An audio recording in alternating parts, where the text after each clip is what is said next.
Tentu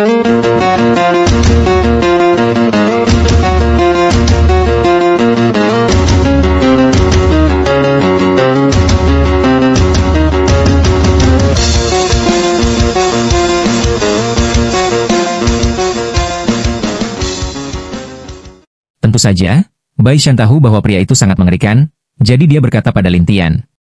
Dia benar, orang itu memang sangat berbahaya. Tunjukkan jalannya. Lin Tian tidak berkata apa-apa lagi dan langsung menatap Yu Huanling. Yu Huanling hanya bisa diam dan memimpin jalan. Setelah ketiganya pergi, 7 orang tanpa bayangan yang berada di luar kota saling berpandangan. Wanita yang memimpin berkata, "Kenapa ada satu wanita lagi? Apa sih, orang ini selalu beruntung? Selalu dikelilingi perempuan?" Salah satu dari mereka bertanya-tanya. Wanita pemimpin itu berkata dengan wajah serius. "Tidak peduli apapun, laporkan dulu pada atasan, lalu kita terus ikuti mereka." Baik. Ketujuh orang itu segera melapor dan kemudian mengikuti Lin Tian secara diam-diam. Namun Yu Huanling langsung menyadari keberadaan mereka, dan berkata kepada Lin Tian. 7 anak tanpa bayangan mengintai dari belakang. "Aku tahu," jawab Lin Tian santai. "Kau tahu? Lalu kenapa tidak dihabisi saja?" tanya Yu Huanling, bingung. Lin Tian menjawab dengan nada meremehkan. 7 orang itu terlalu lemah. Terlalu lemah? Yu Huanling tidak menyangka Lin Tian begitu sombong. Tapi Lin Tian yang kini memiliki naga pembangkang dan pedang Dewa Langit Pembangkang, memang tidak menganggap mereka ancaman. Lin Tian lalu berkata, "Kalau begitu, kau saja yang bereskan mereka." Yu Huanling tidak bisa berkata apa-apa, tapi Bai Shan memberi saran. Mereka pasti tahu banyak soal organisasi tanpa bayangan. Kalau kita tangkap, perjalanan kita bisa jadi lebih mudah. Saran itu mengingatkan Lin Tian. Kau benar. Dalam sekejap, Lin Tian menghilang dari tempatnya, dan muncul di belakang ketujuh orang itu. Mereka semua terkejut dan memandang Lin Tian seperti melihat monster. Lin Tian tersenyum pada mereka. "Halo. Anak muda, aku peringatkan kau, kami tidak akan tunduk padamu," kata wanita pemimpin dengan nada ancaman, sementara yang lainnya terlihat ketakutan. Tapi Lin Tian hanya mencibir. "Kalian terlalu percaya diri." Ketujuhnya langsung bersiaga, namun Lin Tian mengeluarkan kekuatan dewa. Ketika mereka melihat pedang dan naga emas, mereka membelalak tak percaya. Lin Tian tersenyum menyeringai. "Masih mau melawan?" Ketujuh orang itu bisa merasakan betapa mengerikannya naga itu, dan mereka pun membatu ketakutan. Lin Tian tidak banyak bicara lagi. Naga emas langsung mengubah mereka jadi patung emas, lalu Lin Tian memasuki ruang kesadaran masing-masing satu persatu. Bai Shan terkejut. "Cuma begitu saja? Ditangkap semua?" Yu Huanling mengerutkan kening. Naga emas itu memang mengerikan. "Benarkah?" Bai Shan setengah percaya, dan Yu Huanling menjawab. "Itu belum seberapa dibanding apa yang akan kau lihat nanti." Setelah itu, Lin Tian muncul di depan ketujuh orang itu dan mengembalikan bentuk mereka dari patung emas. Ketujuhnya memandang Lin Tian dengan penuh ketakutan, dan Lin Tian berkata, "Aku tahu kalian tidak akan mati atau bisa kubunuh. Tapi sekarang aku sudah melihat semua ingatan kalian. Jadi aku tahu apa saja yang kalian sembunyikan." "Kau?" Ketujuhnya kaget. Lin Tian hanya tertawa. "Kalau tidak mau semua itu terbongkar, lebih baik kalian dengarkan perintahku." Ketujuh orang itu langsung panik. "Tuan, kami akan patuh." "Bagus." Lin Tian puas, dan membiarkan mereka pergi lebih dulu. Setelah mereka pergi, Lin Tian kembali ke Bai Shan dan Yu Huanling. "Ayo kita pergi." "Kau biarkan saja mereka pergi?" tanya Bai Shan curiga, dan Yu Huanling juga bertanya. "Bukankah lebih baik mereka yang memandu kita?" "Mereka akan terus mengabari kita meskipun tidak ikut," jawab Lin Tian dengan santai. Mereka pun mengerti dan kembali mengikuti Yu Huanling yang memimpin perjalanan. Beberapa hari kemudian, mereka sampai di sebuah gunung yang bersinar dengan berbagai cahaya. Yu Huanling menatap sekitar. Ini disebut Gunung Cahaya. Setiap gunung memancarkan cahaya unik. Dan siapapun yang mendekat, kekuatannya akan dibatasi. "Dibatasi?" "Ya, kekuatanmu akan melemah drastis," jelasnya. Bai Shan terkejut. "Aku pernah dengar tempat ini, tapi tak menyangka benar-benar ada." Namun Lin Tian berkata, "Ayo masuk." Ia pun melangkah maju tanpa ragu. Yu Huanling terkejut melihat keberaniannya. "Kau berani masuk?" Lin Tian tidak menjawab dan terus berjalan. Bai Shan dan Yu Huanling hanya bisa mengikutinya dengan diam. Sekitar 1/4 jam kemudian, Lin Tian merasakan seseorang di balik bayangan. Saat orang itu hendak menyerang, Lin Tian berkata keras. Keluar. Jangan bersembunyi seperti pengecut. Tiba-tiba cahaya berubah menjadi sosok manusia, yang bersinar terang dan menatap Lin Tian dengan aneh. Ada masalah? Katakan, siapa kau? Tanya Lin Tian. Orang itu tertawa. Aku adalah Raja Cahaya, bawahan dari tahta bayangan. Yu Huanling langsung mengerutkan alis, dan Bai Shan berkata. Raja Cahaya? Monster mengerikan yang membunuh dengan cahaya. Lin Tian tersenyum. Kau ingin melawanku? Benar. Atasanku memerintahkanku untuk menghabisimu kalau kau melewati sini, jawab Raja Cahaya dengan percaya diri. Kau yakin bisa? Lin Tian mencibir. Lucu. Kau berada di dunia cahayaku. Dengan satu pikiran, aku bisa membunuhmu dengan cahaya ini. Raja Cahaya terdengar sangat sombong. Tapi Lin Tian hanya memandangnya dingin. Yakin? Jelas. Kalau begitu, silakan. Lin Tian tetap tak gentar. Melihat sikap Lin Tian, Raja Cahaya tersenyum sinis. Kalau begitu, aku tidak akan sopan. Silakan. Aku juga ingin lihat permainanmu. Lalu Raja Cahaya mulai menyerang, dan tubuh Lin Tian diselimuti cahaya keemasan, seolah hendak dihancurkan. Namun Lin Tian tetap tenang, seolah tak terjadi apa-apa. Hal ini membuat Raja Cahaya bingung, dan ia pun terus mencoba menyerang, tapi semua usahanya sia-sia. Sebenarnya, Lin Tian telah menyerap semua kekuatan cahaya itu ke dalam tubuhnya. Cahaya dari Raja Cahaya justru menjadi kekuatan tambahan baginya. Maka tak ada efek apapun bagi Lin Tian. Raja Cahaya tak percaya dan mencoba berbagai cara. Lin Tian tersenyum santai. Itu saja kemampuanmu? Kau? Raja Cahaya tampak panik, sementara Lin Tian berkata. Apa yang kau pikirkan? Jangan sombong. Akan kutunjukkan betapa mengerikannya aku. Raja Cahaya menjadi marah. Ia mulai mengumpulkan 4 kekuatan utama, lalu cahaya di sekitar Lin Tian semakin menyilaukan. Bahkan Bai Shan dan Yu Huanling yang melihatnya hampir tidak bisa membuka mata. Namun Lin Tian tetap tenang dan terus menyerap semuanya. Aku tidak percaya kau bisa menahan ini semua. Raja Cahaya berteriak. Namun setelah seperempat jam, cahaya itu mulai melemah, dan Lin Tian masih baik-baik saja. Raja Cahaya pun terdiam bodoh, tak tahu lagi harus berbuat apa. Hampir saja. Lin Tian menatap Raja Cahaya, dan Raja Cahaya menatap Lin Tian dengan tatapan ketakutan. Bagaimana kau bisa melakukannya? Kita bicarakan pelan-pelan. Saat naga emas dalam tubuh Lin Tian muncul, bayangan naga yang sangat kuat langsung menyerang Raja Cahaya. Raja Cahaya membeku menjadi patung emas seketika. Namun ia marah, lalu mengerahkan seluruh kekuatannya dan akhirnya berhasil melepaskan diri dari kendali naga emas, lalu menghilang menjadi cahaya emas. Yu Huanling terkejut dan berseru. Orang ini bisa melepaskan diri dari kendali naga. Itu bukan sesuatu yang diinginkan Lin Tian, dan dia pun mengernyit. Ada apa sebenarnya? Yu Huanling menjelaskan. Kekuatan Raja Cahaya sudah berada di puncak. Konon, ia hampir keluar dari status sebagai dewa. Meskipun naga emas kuat, naga itu telah menyatu dengan kekuatan ilahimu, dan itu dibatasi oleh kekuatanmu sendiri. Dibatasi oleh kekuatanku? Lin Tian meragukan hal itu, namun Yu Huanling menegaskan. Hanya ketika kekuatanmu meningkat, barulah kekuatan naga itu juga bisa lebih hebat. Mendengar ini, Lin Tian bergumam. Sepertinya aku perlu menyerap lebih banyak kekuatan. Menyerap kekuatan? Yu Huanling tidak paham maksud Lin Tian. Namun Lin Tian segera mulai menyerap energi dari gunung-gunung emas di sekitarnya. Dalam waktu singkat, gunung-gunung tersebut menjadi reruntuhan. Yu Huanling terkejut dan memandang Lin Tian.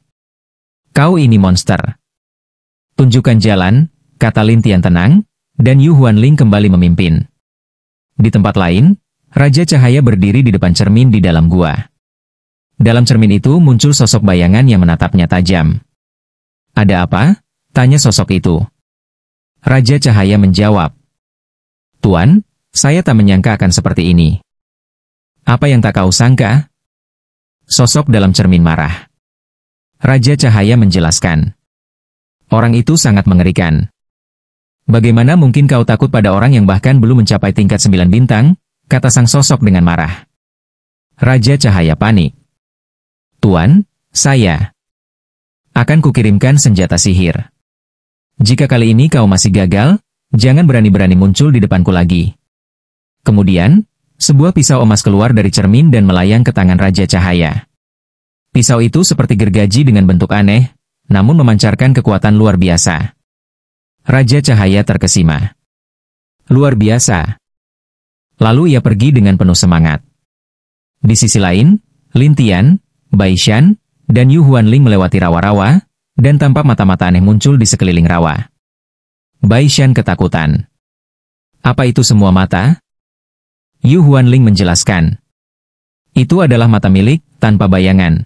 Katanya itu adalah mata-mata dari kelompok binatang yang dipelihara oleh mereka. Dipelihara? Bai Shan belum pernah mendengarnya dan merasa sulit dipercaya. Namun Yu Huanling menegaskan.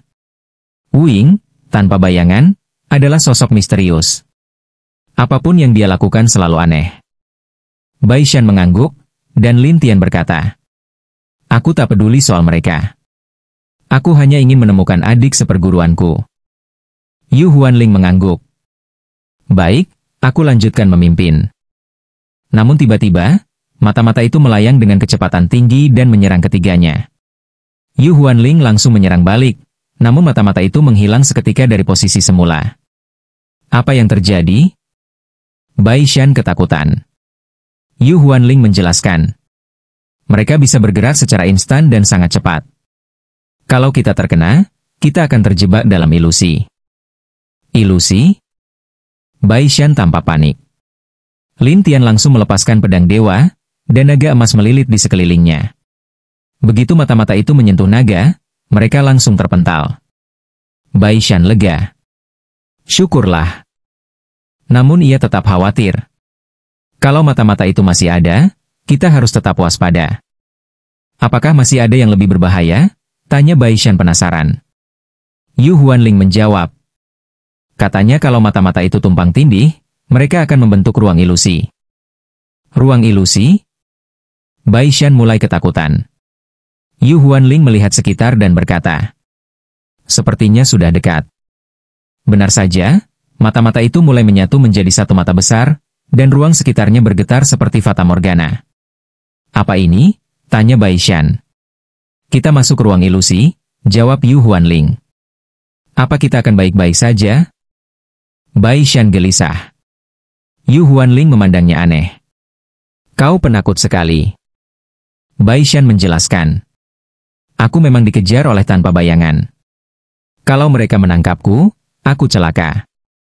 Yu Huanling tertawa. Kalau memang dikejar, kau tidak mungkin masih hidup sampai sekarang. Aku serius, 7 orang tanpa bayangan sebelumnya datang karena aku, kata Bai Shan dengan muram. Yu Huanling terkejut dan menatap Lin Tian. Lalu sekarang apa? Hancurkan saja matanya, jawab Lin Tian. Yu Huanling tidak yakin. Kau pikir semudah itu? Mata itu bisa bergerak, memindahkan diri dengan cepat. Tak mudah menemukannya.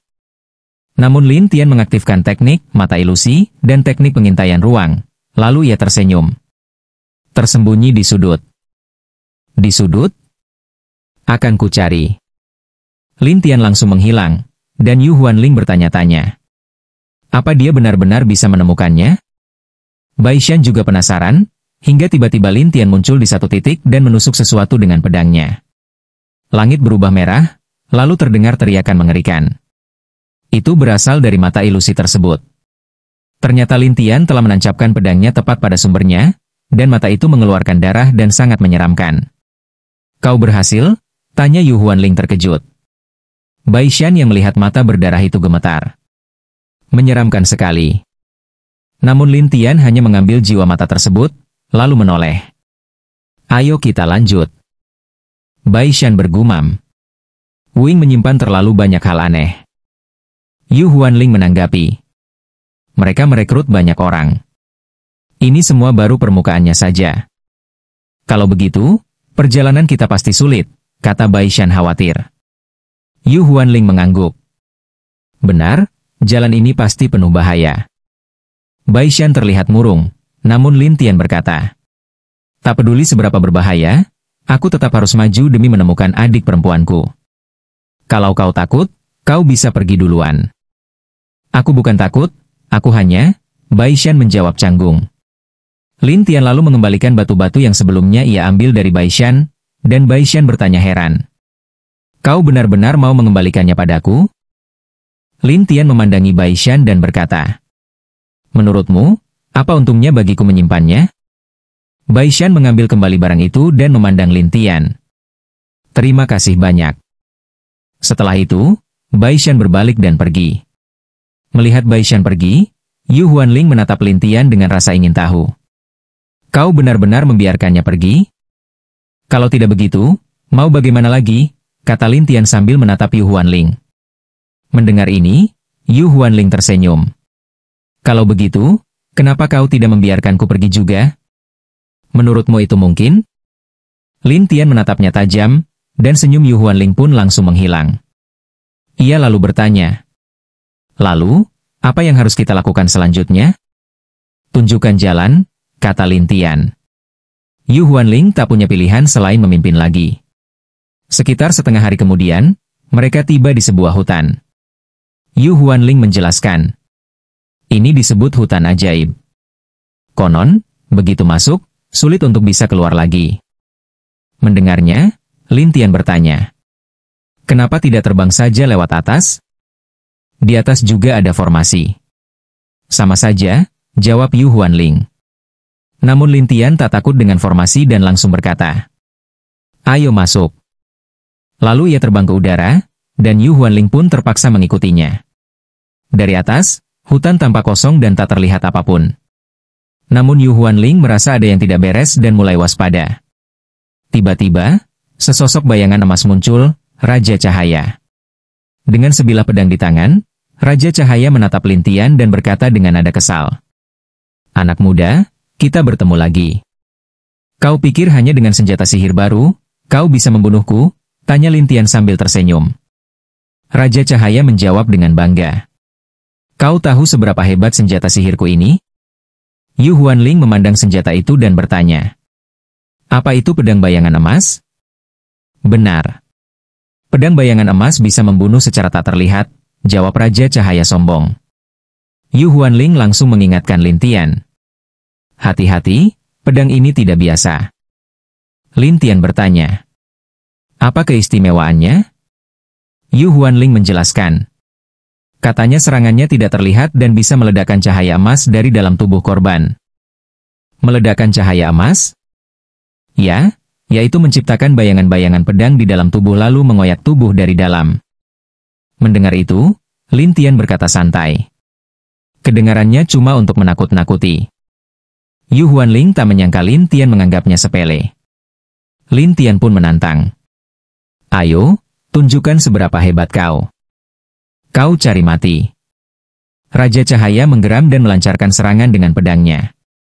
Sejurus kemudian, Lin Tian merasakan kekuatan dahsyat di dalam tubuhnya, namun kekuatan itu langsung diserap olehnya satu persatu.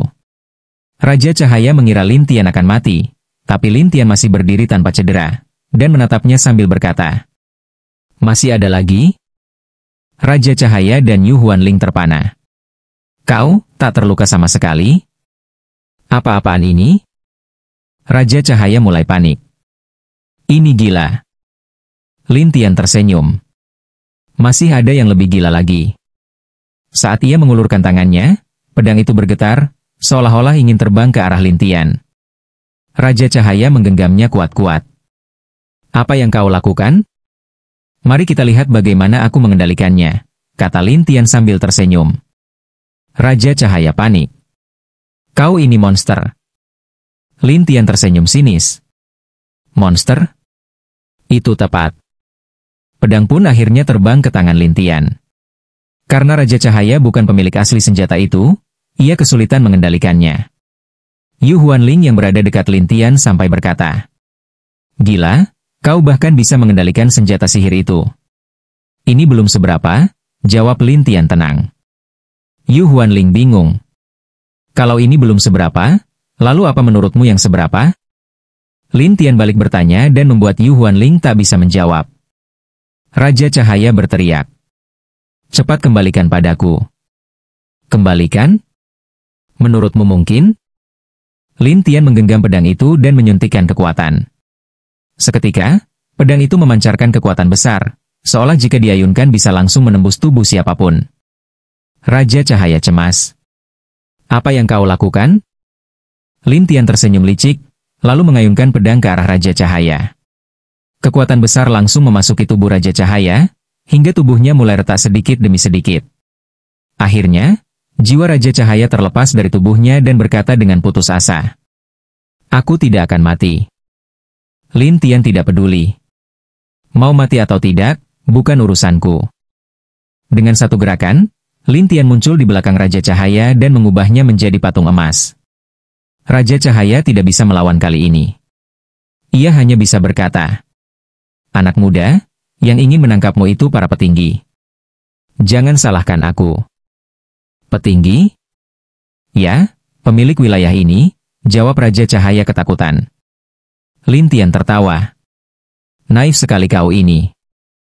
Aku jujur, sungguh. Raja Cahaya panik. Lin Tian mengabaikannya dan berkata, aku butuh ingatanmu. Apa maksudmu?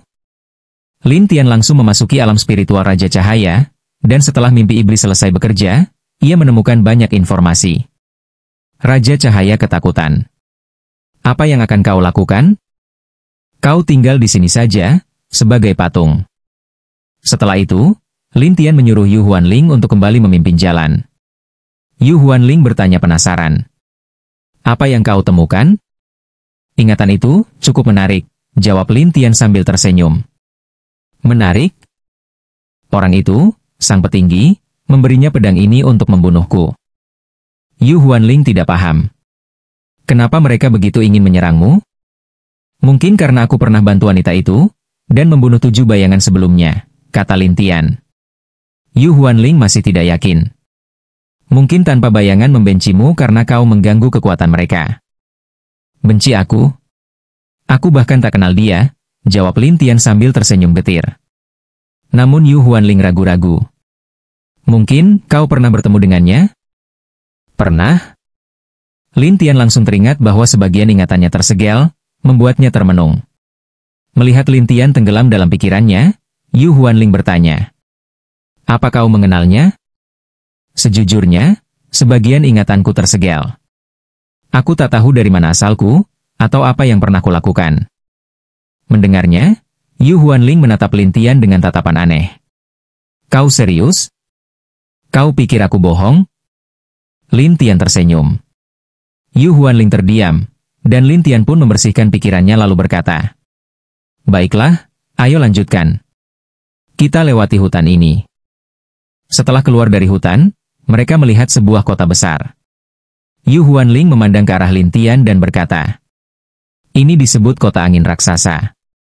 Kota angin raksasa? Ya, kota ini sangat ramai, dan juga merupakan salah satu kota terbesar di dunia, jelas Yu Huanling. Mendengar ini, Lin Tian bertanya, lalu bagaimana dengan adik seperguruanku? Di kota ini ada sebuah jalan rahasia.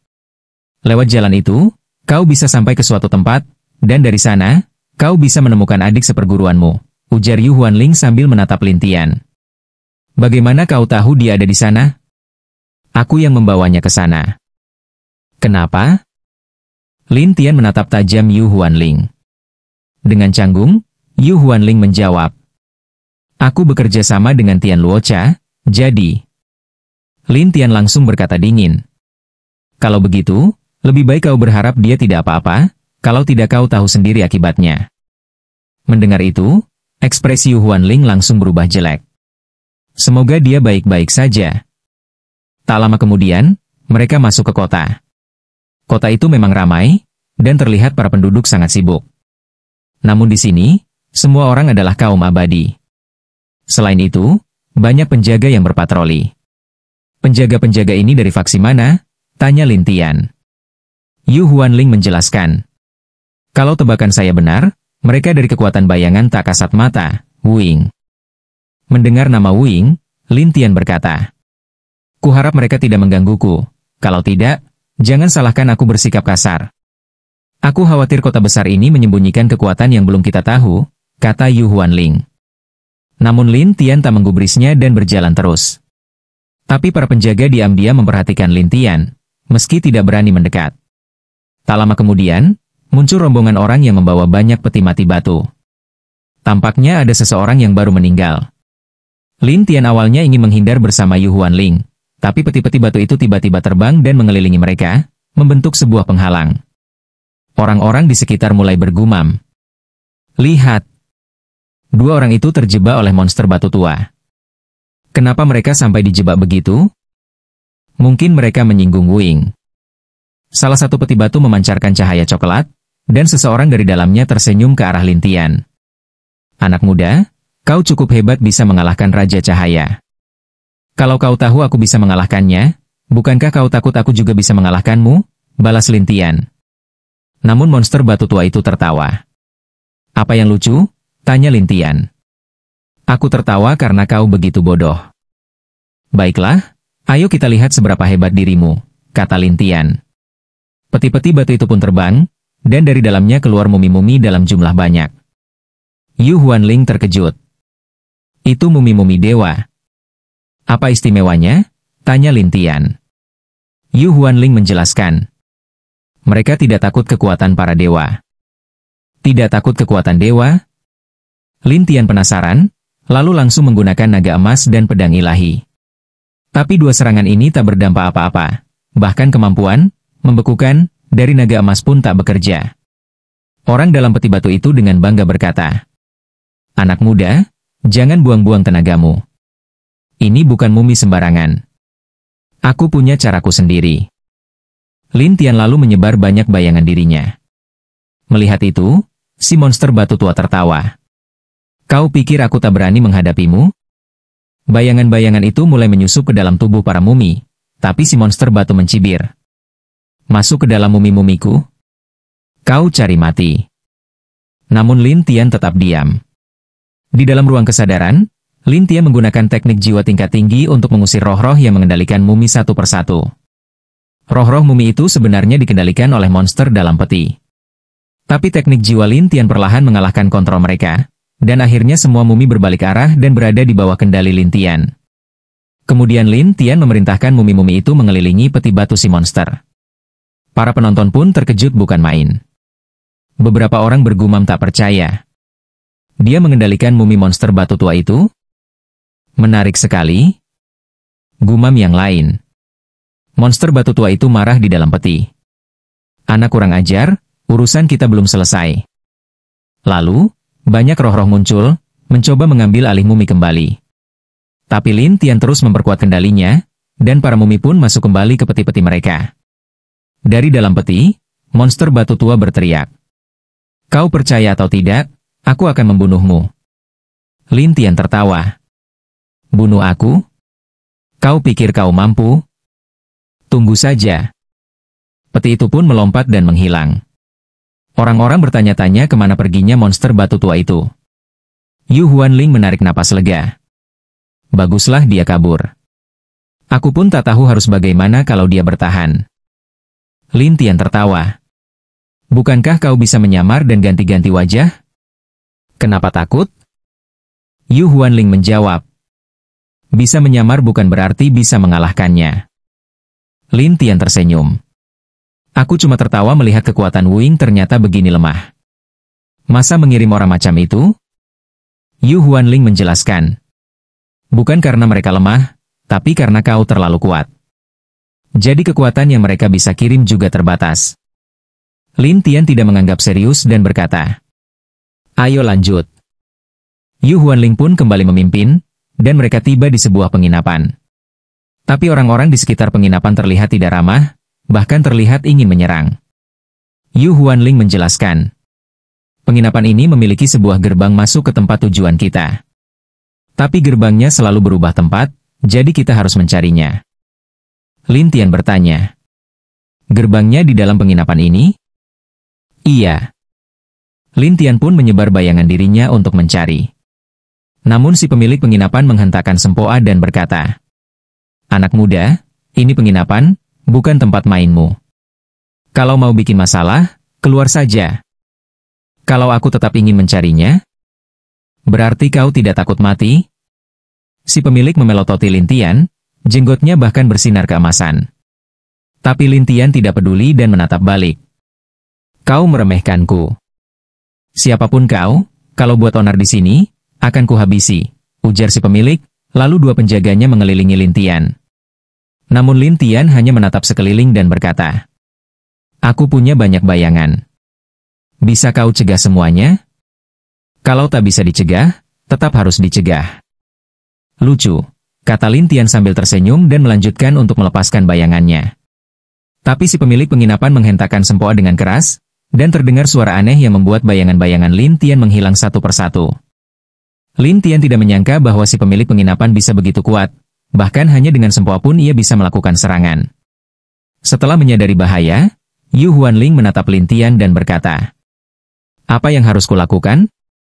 Aku tak bisa bersikap sopan, jadi aku harus bertindak." Setelah berkata begitu, aura Lin Tian meledak, dan naga emas serta pedang ilahi pun muncul. Orang-orang di sekitarnya langsung terpukul satu persatu. Namun, si pemilik penginapan marah dan menatap Lin Tian. "Anak kecil, kau benar-benar pikir aku tak berani menyentuhmu? Ayo, lihat saja apakah kau bisa menyentuhku," kata Lin Tian dengan tenang. Pemilik penginapan menatap dingin, lalu belasan lempeng hitung emas, sempoa emas, terbang keluar, mengelilingi Lin Tian seolah ingin menghancurkannya. Tapi Lin Tian langsung mengendalikannya satu persatu, dan akhirnya lempeng-lempeng emas itu berada di tangannya. Melihat itu, si pemilik penginapan menjadi sangat marah dan berteriak, "Kau cari mati."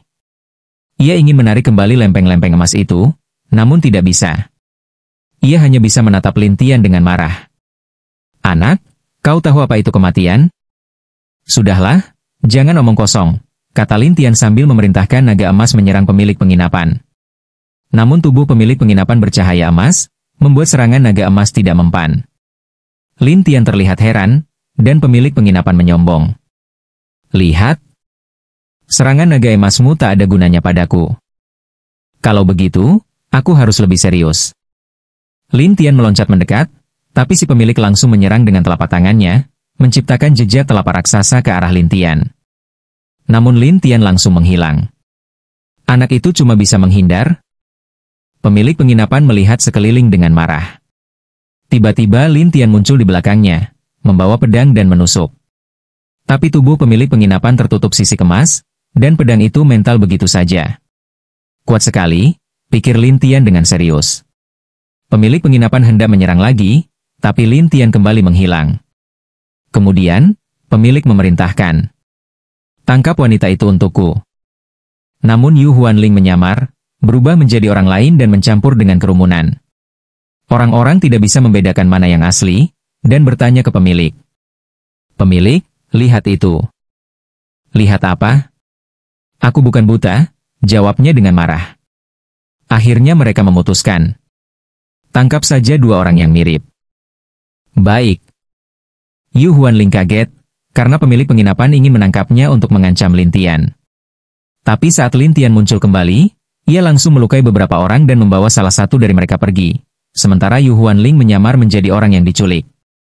Dengan begitu, semuanya menjadi kacau dan membingungkan, dan mereka kehilangan jejak siapapun. Pemilik penginapan marah. "Sialan. Temukan mereka. Cari mereka sekarang juga."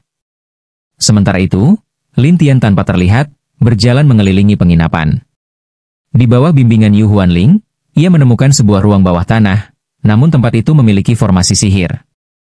Untuk lewat, Lin Tian harus menghancurkan formasi itu, dan saat ia menghancurkannya, pemilik penginapan menyadarinya dan langsung membawa orang-orang ke sana. Di bawah tanah, Lin Tian dan Yu Huanling mencapai formasi teleportasi. Melihat mereka, pemilik penginapan mendengus. "Kalian benar-benar tidak tahu diri." Lalu, ia mengaktifkan ruang lain secara diam-diam, dan membawa Lin Tian dan Yu Huanling ke dalam ruang kosong. Orang-orang ini ternyata masih punya cadangan, gumam Lin Tian, tak bisa berbuat apa-apa. Pemilik penginapan muncul dan berkata, "Anak kecil, kau tahu apa itu kematian? Kalau kau bisa membuatku mati, silakan. Kalau tidak, tunggulah giliranmu dibersihkan," jawab Lin Tian dengan dingin. Pemilik penginapan tertawa. "Ruang ini bukan ruang biasa. Di mataku, semuanya sama saja," kata Lin Tian percaya diri. Kalau begitu, coba aktifkan kekuatan ilahimu. Lihat apa yang terjadi, ejeknya. Lin Tian pun penasaran dan mengaktifkan kekuatan ilahinya. Namun kekuatan itu melemah dan seperti menghilang. Yu Huanling terkejut. Ini adalah ruang melemahkan ilahi. Ruang melemahkan ilahi? Ya, juga dikenal sebagai ruang kosong. Di tempat ini, kekuatan ilahi akan sangat lemah, jelas Yu Huanling. Namun Lin Tian tidak terpengaruh, dan mulai menggunakan teknik mengintip ruang untuk mencari perbedaan di sekitar. Anak kecil, jangan buang waktu. Kau takkan bisa keluar dari sini, ejek pemilik penginapan. Tapi Lin Tian terus mencari, hingga akhirnya menemukan celah ruang yang tidak stabil. Ia pun mengirimkan banyak bayangan, dan mereka menyebar ke arah celah itu. Pemilik penginapan akhirnya menyadarinya dan tersenyum sinis. Kau benar-benar hebat, bisa menemukannya juga. Tapi kau kira itu cukup? Ejeknya lagi. Lin Tian tidak menjawab, dan terus mencari.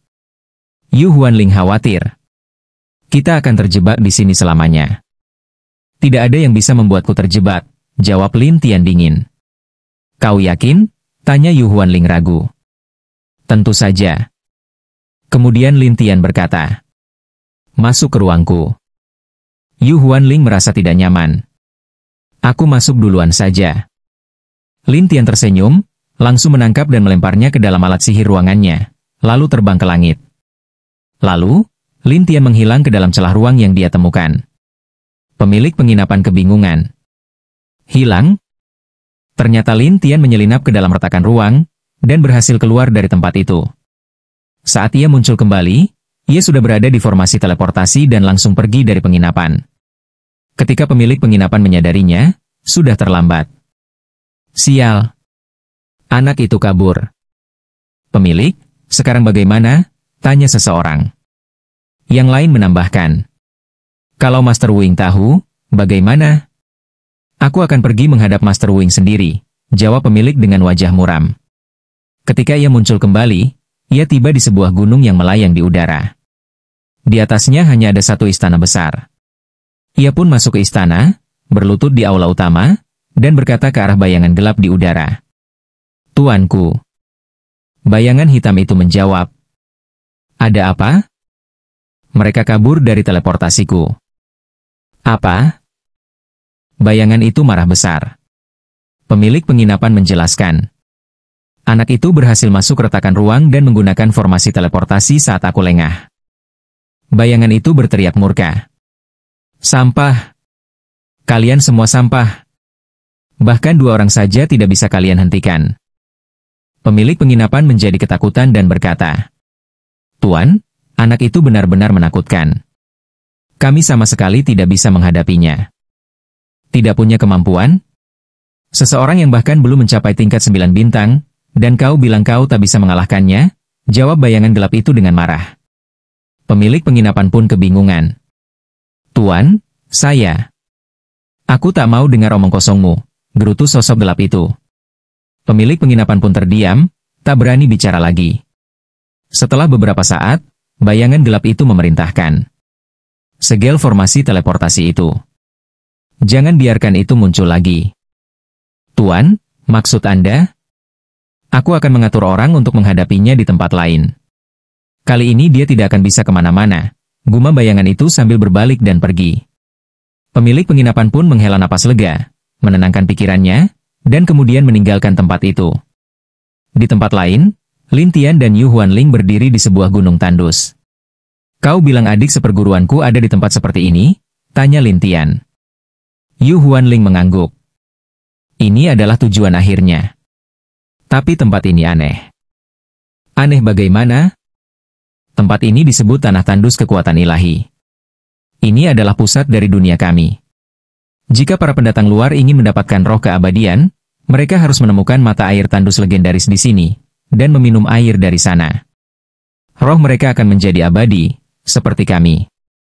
Mendengarnya, Lin Tian bertanya. Jadi maksudmu, adik seperguruanku ada di sini untuk mencari hal itu? Jawab Yu Huanling, agak takut membuat Lin Tian marah, dan mencoba menjaga sikapnya. Lin Tian bertanya lagi. Daerah pusat ini besar? Aku belum pernah ke sini, Tapi katanya sangat besar, jawabnya gugup. Lin Tian hanya tertawa kecil. Katanya sangat besar, ya? Setelah merenung sebentar, Lin Tian melepaskan bayangan sihirnya untuk mencoba mencari orang di sekitar dan menanyakan informasi. Tuan, kau mencari seseorang? Tanya Yu Huanling. Aku ingin tahu apakah aku bisa bertemu seseorang untuk bertanya, jelas Lin Tian. Maksudmu, kau ingin mencari orang untuk ditanyai? Jawab Lin Tian singkat, lalu duduk menunggu. Sekitar 1 jam kemudian, Lin Tian melihat sekelompok orang yang sedang mencari sesuatu di gunung tandus itu. Bayangan Lin Tian berbicara dengan mereka satu persatu. Lin Tian mendengar dari salah satu orang. Banyak orang datang ke pusat ini untuk mencari mata air. Oh, tempat ini besar? Besar, bahkan ada suku. Suku? Tanya Yu Huanling curiga. Lin Tian menjawab. Suku, yaitu kelompok orang yang berkumpul di sini dan bertahan bersama saat malam tiba. Malam? Ya. Saat malam tiba, akan muncul banyak binatang buas yang sangat kuat. Hanya dengan berkumpul dan bekerja sama mereka bisa bertahan dari serangan para binatang buas. Yu Huanling menghela napas. Jadi begitu rupanya. Lin Tian langsung bangkit. Kalau begitu, mari kita pergi ke suku itu. Mungkin kita bisa menemukan adik seperguruanku di sana. Di langit, tampak sebuah mata yang mengamati ke arah mereka menghilang.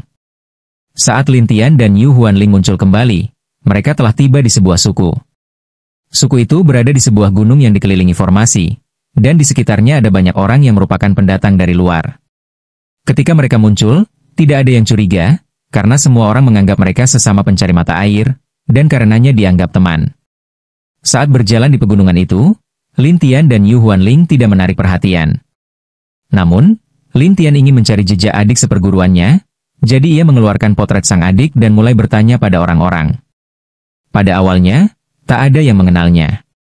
Namun, saat melewati sebuah tikar karpet, mereka bertemu seorang kakek tua buta, yang berkata, "Mencari seseorang, nak? Kau mengenalnya?" Tanya Lin Tian. Kakek buta itu tersenyum percaya diri. Tak ada yang aku tak ketahui tentang suku ini. Yu Huanling berbisik pada Lin Tian. Rasanya seperti aku telah menipumu. Lin Tian tersipu. Kau bisa bicara lebih halus sedikit? Maaf, aku hanya berpikir dia mungkin penipu. Kakek tua itu tertawa dan berkata, Kau tak percaya padaku, anak muda? Kalau begitu, katakan di mana dia, kata Lin Tian sambil menunjukkan potret. Meskipun si kakek buta secara fisik, tapi mata batinnya, indera ilahi, mampu melihat potret itu. Setelah melihat, dia tertawa. Wah, menarik juga.